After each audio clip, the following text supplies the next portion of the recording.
Hello, guys. I am in a bit of a pickle right now and don't know what to do.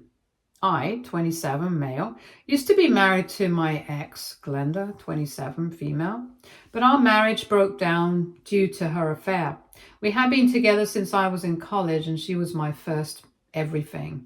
We dated for 2 years and I asked her to marry me after that. Some people may say it was early, but I really loved Glenda and wanted to be with her. I am a bit of a shy introvert, while Glenda is a complete extrovert. She's also insanely beautiful, which is why I always thought I could never do better than her. I got a decent job after college and asked her to marry me soon after. Glenda was struggling at the time, making minimum wage, and I hated seeing her suffer so much. I had promised to take care of her, keep her happy for the rest of her life. I guess it just wasn't enough for her. We were married for 2 years before it all came crashing down. One day, pretty much out of the blue, Glenda told me that she was pregnant.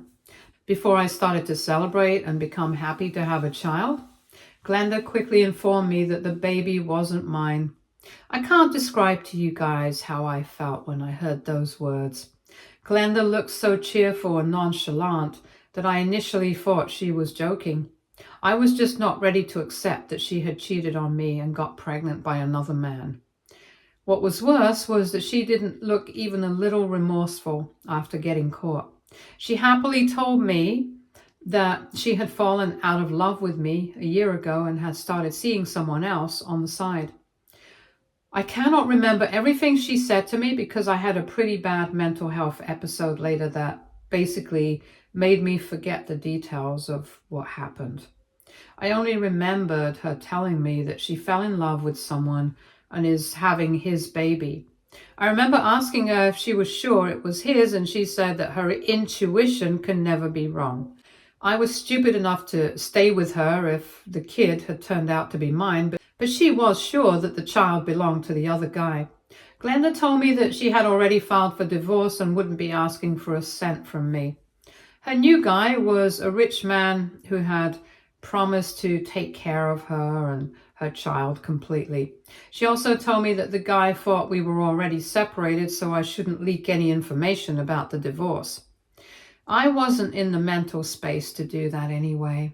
Still, she begged me not to ruin her child's chance to have a happy and full family with his biological parents. Glenda was worrying about nothing because I would never do anything that would hurt a child. I was pretty mentally gone after that day anyway. I soon fell into a deep depression that started just before my divorce. It was a really dark phase of my life, and I still get scared when I think about it. I will be honest here and say that I was sort of on a suicide watch for a while. Thankfully, my family, friends, and therapist helped me get out of that situation. Now I am living a pretty normal life and working a better job than before.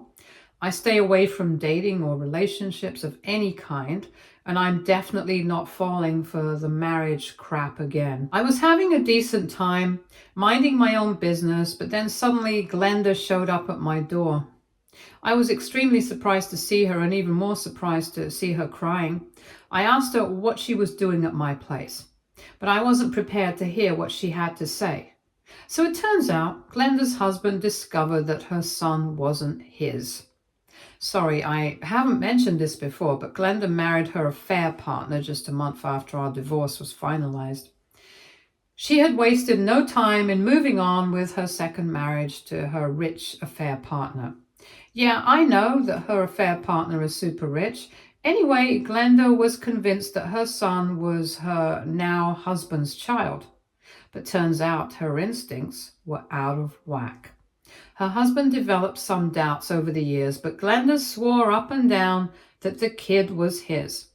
The husband later took matters into his own hands and got the kid tested behind her back. The results came back negative, and Glenda got kicked out with her child. She was staying with a friend who had graciously taken her in, but it was temporary. Mind you, 3 years have passed since our divorce. I haven't heard a peep from her during this time. Now she was at my doorstep begging for help because she was homeless and penniless. I told her that there was no way I would help her and that she wasn't my responsibility anymore. With great difficulty, I kicked her out because I didn't want to deal with her nonsense again. It wasn't my fault that the kid wasn't her husband's child. I don't see why I should help her now after going through her horrible betrayal.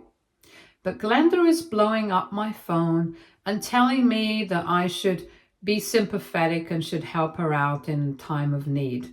I told her that she was barking up the wrong tree because there was no way I would ever help her after what she did to me. And that's when she told me that I should help her because since the kid wasn't her now husband's, he is probably mine. That one sort of threw me for a loop. I'm starting to think that she may have a point about that.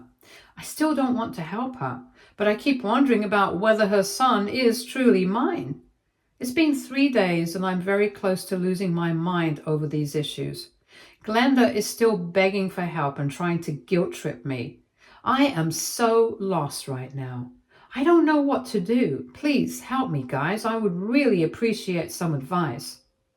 Edit. I had tried hard to get Glenda to take a paternity test. I really wanted to know if the kid was truly someone else's. But there is the fact that I cannot force her to take a paternity test. I mean, she clearly told the courts that the kid doesn't belong to me. So, what was I supposed to do? By the time the divorce was finalized, Glenda had already given birth, and I started to feel that maybe the kid did belong to the other guy. Again, I simply didn't have it in me to fight because I was already in a very bad mental state.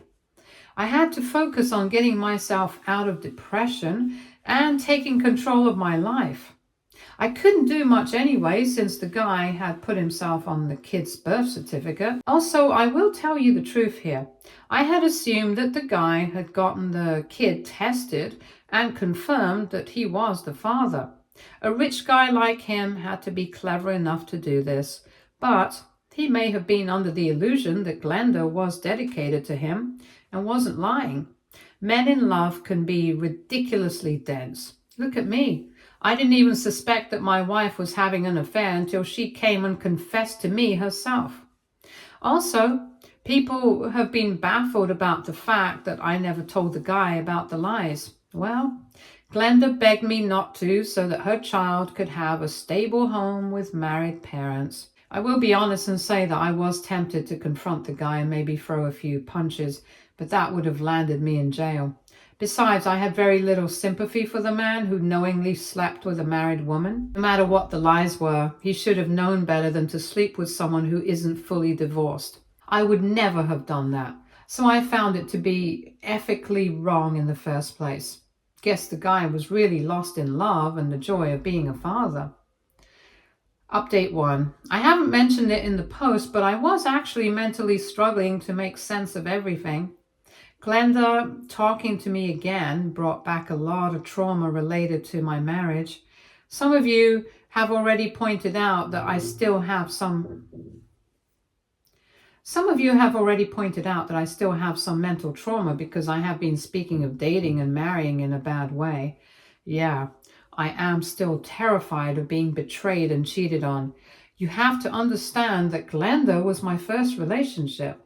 I knew she was out of my league and couldn't figure out why she wanted me. Now I see that I made a big mistake by getting with someone who could clearly do better. I never suspected Glenda of cheating. I thought we were happy together. God, we were happy till the day she announced her affair and pregnancy. What can I say? It completely caught me by surprise. There were no warning signs. She wasn't distant or uninterested or anything like that. We had regular intimacy as well. Just thinking about it all now makes me sick. I was so traumatized at the time that I started to question if anything in my life was real.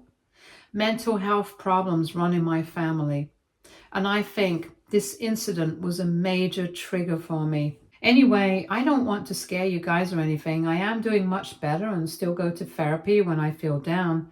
And that's why I only panicked and didn't have a complete breakdown when Glenda started to bother me again. I haven't really told my family about what's going on because I am a little embarrassed about this. My family had been against me marrying Glenda and had told me that I should have waited a little longer to get married. I guess I was blind not to see what they saw.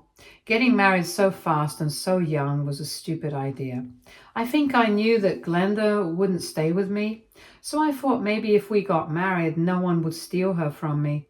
I was kind of surprised too when she said yes. All she wanted was a meal ticket, and I see it now.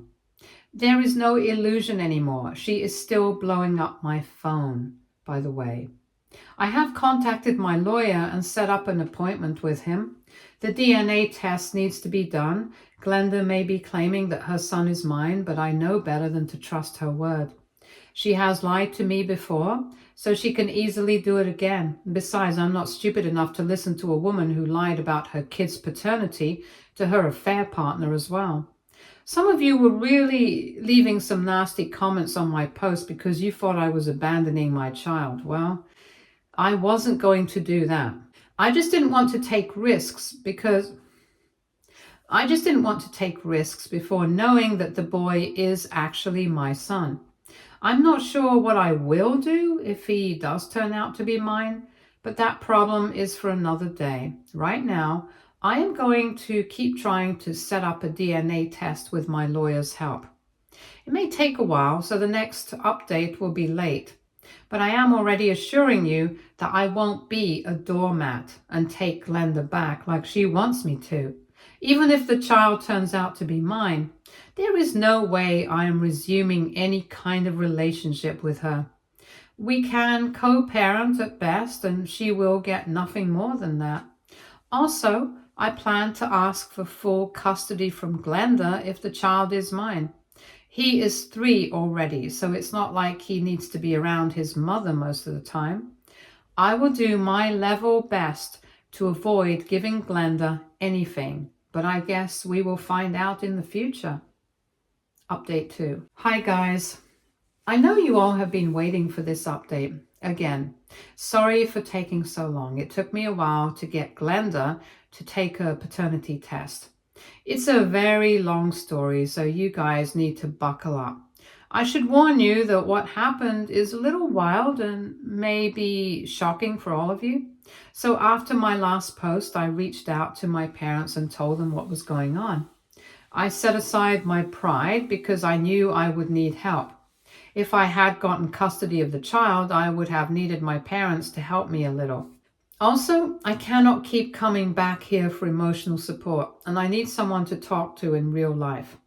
You guys are very helpful, but I won't want to bother you on a daily basis. My parents were, of course, shocked and very mad at Glenda. I won't repeat all the names they called her, but they had been pretty interested in knowing if the child was mine. They had come to my place and regularly called me to make sure I was coping well with everything. My dad even accompanied me to the lawyer's office. I know I'm a grown man and don't need to be coddled or pampered by my parents, but there is no stopping them. I think they're scared that I will slip back into depression and this time they'll lose me completely. Yeah, this entire fiasco has my parents traumatized as well. Anyway, my lawyer immediately told me I needed to demand a paternity test before doing anything. He also said that not sending Glenda money was a good thing, or else she could have used it in court in some way. I think she would have tried to say that I was voluntarily taking her child's responsibility. Glenda is probably still fighting her ex on the child support and the divorce problems. But there is a slim chance she will win. Since her son is 3, there's a big chance that her husband would be able to get his name removed from the birth certificate. I mean, the guy's loaded after all and has some good lawyers. My ex simply wouldn't be able to keep taking him back to court because she is broke as it is. Anyway, I thought that I would be able to convince Glenda about the paternity test without any hassle. I was wrong about that. Glenda had been pretty against me taking the test. I was a little surprised that she was against this because I thought she would have been enthusiastic. I mean, think about it, guys. She would have been able to take me to court for child support, which would basically guarantee her money. But she was reluctant, which raised a lot of red flags for me. She kept saying that there was no need for a paternity test because we already knew her affair partner wasn't the father. She kept saying that there's no need to waste money on a paternity test and she would have much better use of the money since she and her kid were starving. They weren't starving or homeless. She was staying with a friend of hers. I knew all about it. I held my ground and told her that I am not giving her a cent without a paternity test. All you stupid people who told me to give her money need to look up how these things play in court. Anyway, I kept demanding a paternity test and ultimately she gave up and took one. At this point, I'm pretty sure you guys already understand that the child isn't mine. So yeah, turns out Glenda had been sleeping with more than 2 men at the same time. I was married to the town bicycle. I'll be honest here and say that I was relieved when I saw the DNA test results. I really didn't want to get tied up with Glenda again. Yes, it would have been nice to have a kid, but I couldn't have separated him from his mom. I know I said that I would opt for full custody and all, but I knew better than to think it would happen. I guess I was just trying to calm myself down and come up with ideas about how I could be in my son's life without being in Glenda's. Thank God the test results came back negative. Also, thank God I didn't give in to some of your comments and helped Glenda out. I'm pretty sure she would have taken that as a sign to sink her claws in. Anyway, Glenda is like a broken record at this point. Would you believe that she's still begging me to house and feed her? She's telling me how we could raise the child together and pretend that he's my son. She said that he was young enough to forget all this father swapping and would believe that I was his real father. I don't know how much of that would have worked, but I don't want it. As far as I'm concerned, I am out of this mess. Thank you so much for your support, but I think this is going to be the last update. Update 3. I wish I didn't have to come back here again, but here I am. Glenda is absolutely crazy. She showed up at my office yesterday and created a scene there. She claimed that her son was mine and that I was trying to dodge my responsibilities and be a deadbeat dad. She was throwing a major tantrum at the office and actually had to be escorted out by security. People in my office know that my ex cheated on me and had married someone, but unfortunately they also knew about the pregnancy and the paternity confusion. So they started to have doubts that I may be a deadbeat dad. I literally had to go to HR and give them an explanation of everything. I even presented them with DNA test results just to have my bases covered. My reputation is very important to me, and I needed to maintain my current job. So it was necessary for me to clear my name despite the humiliating and embarrassing meeting I had to take. But this incident also changed something in me. My job is literally the only stable thing I have, and it was somewhat of a happy place for me. My colleagues and superiors love me. So this incident has really made me very angry. I was mostly frustrated and irritated by Glenda's antics, but this time I am super mad. I'm actually considering serving her with a defamation lawsuit since her actions may have cost me my job. I'm also considering calling my ex-in-laws and telling them what their daughter is up to. I know she's too scared to tell them what's going on since they have been really mad at her since the divorce. They won't like it when I tell them what she has been doing. Also, a friend of mine suggested I talk to her ex and sort things out with him. I think I might do just that. If nothing else, maybe it will bring me closure. At this point, I'm absolutely done with what's going on, but I know it won't be over anytime soon. Just wish me luck so that I don't get screwed over by my ex again. Update 4. I was right in assuming that Glenda's parents didn't know what was going on. They live in another city and are low contact with Glenda because of her actions. They couldn't cut her off because of their grandson. I used to be in contact with them even after the divorce, but the connection had fizzled out once depression took full control of my brain. Thank God I hadn't deleted their phone number because then I would have struggled to get in touch with them. So I called them up and gave them a rundown of what was going on. They were completely shocked on hearing all of this and told me that they had been kept in the dark for the past month. Apparently, they only video call and talk to their grandson and don't interact with Glenda at all. For the past month, Glenda had been video calling them from her friend's place, so they knew something was wrong with her marriage.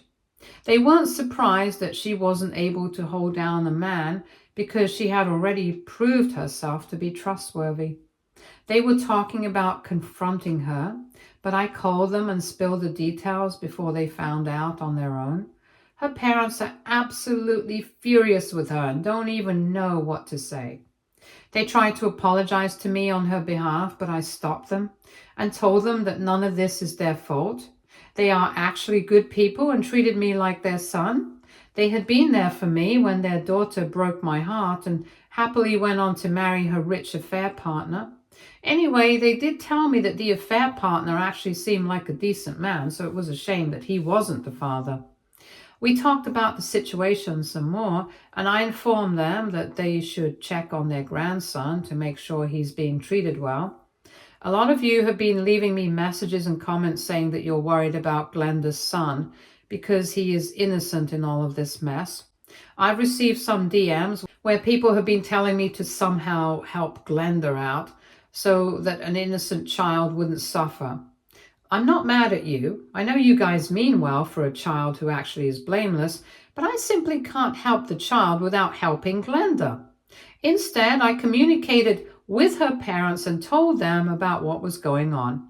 I'm pretty sure that Glenda's parents will step in and take charge to make sure their grandson at least doesn't starve and become homeless. Her parents assured me that they would look into the situation. Again, they are good people, and I'm pretty sure they wouldn't allow Glenda to raise their grandson in horrible conditions. Through them, I also got Glenda's husband's phone number, and I think I will contact him after all. I know that some of you don't understand why I'm doing this, but it's okay. I just need to let it out a bit since I never really confronted the guy before. I don't want trouble. I just want to talk, that's it. Maybe it won't help, but hey, at least I won't have regrets. If you guys are interested in knowing what happens later, I will definitely drop by and make an update. This entire situation has turned into a saga already. So what's another update, right? Also, I'm working on suing Glenda for defamation. So stay tuned for that one as well. Update 5. Hi guys, it's been a while, so I have to say sorry for disappearing like that. A lot of things happen, so I thought it would be best if I just make an update after this nightmare is truly over. Okay, so first things first, I'm doing okay. You guys were really concerned about me and worried about my mental health. It's nice to know that there are still good people in the world. I'm doing fairly fine, but of course, there have been some problems. I'm dealing with them with the help of a professional, so you don't have to worry. I'm going to receive a nice lump sum amount soon, so it's probably going to be easier to pay for therapy. Yeah, I sued my ex for harassment and for damaging my reputation. The case was pretty much open and shut, and I got some decent compensation. My ex wouldn't have been able to pay more anyway. Oh boy, she wasn't happy that I sued her and leaked her antics to her parents. I had also talked to her soon-to-be ex-husband and told him the truth about our doomed marriage. He was pretty shocked to hear all the details and even apologized for causing me so much pain. Glenda wasn't lying. The dude really never knew that Glenda and I weren't separated. He also didn't know that Glenda was cheating on him too until the DNA test. He had a moment of weakness when he thought that he should at least try and save the marriage, but quickly changed his mind after knowing what a horrible woman Glenda is. By the way, they have a prenup, which is why my ex is completely screwed. They will be fully divorced in a few months now. I've been getting some updates from Glenda's parents, who I still talk to sometimes. They have been nothing but nice to me, so I don't think I should cut them off for the sake of it. So Glenda did have to go back to working minimum wage jobs, but most of her income was going to pay the money that I owe her on the case. She's now super broke and lives paycheck to paycheck. Don't worry about her son, though. He's staying with Glenda's parents. From what it looks like, the child will be raised by them since Glenda simply doesn't have the means to raise her own child. She's now pretty much couch surfing with no proper place to stay. Remember how a friend was letting Glenda stay with her? She allowed it for a while but threw her out as soon as she could.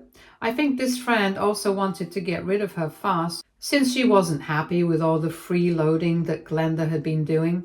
Legally, Glenda couldn't be considered a tenant according to our state laws, so this friend had threatened to call the cops on Glenda if she didn't leave.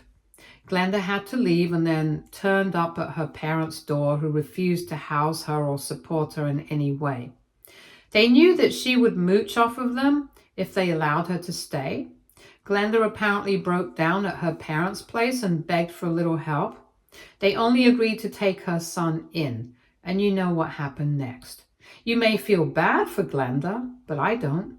I think it's a good thing that her parents are raising her child. She wouldn't have been a good role model for him anyway. Besides, there was also the fact that she has no qualifications and couldn't even get a good job. The child would have a way better life at his grandparents' place. Now we come back to me. Like I said, I'm doing okay. This entire experience has actually given me some confidence that no matter what, I can deal with situations like this. I'm still wary of relationships and marriage and will stay like that for a while. I don't mind it though. I need to work on myself first before trying my luck at dating again. I have taken all of your advice and I really have to thank you for all the good wishes. Thank you so much for reading my original post and helping me out from the beginning. I hope this update reaches everyone who was invested in my story, because this is going to be my last update. Stay tuned for more stories from our girl relationships.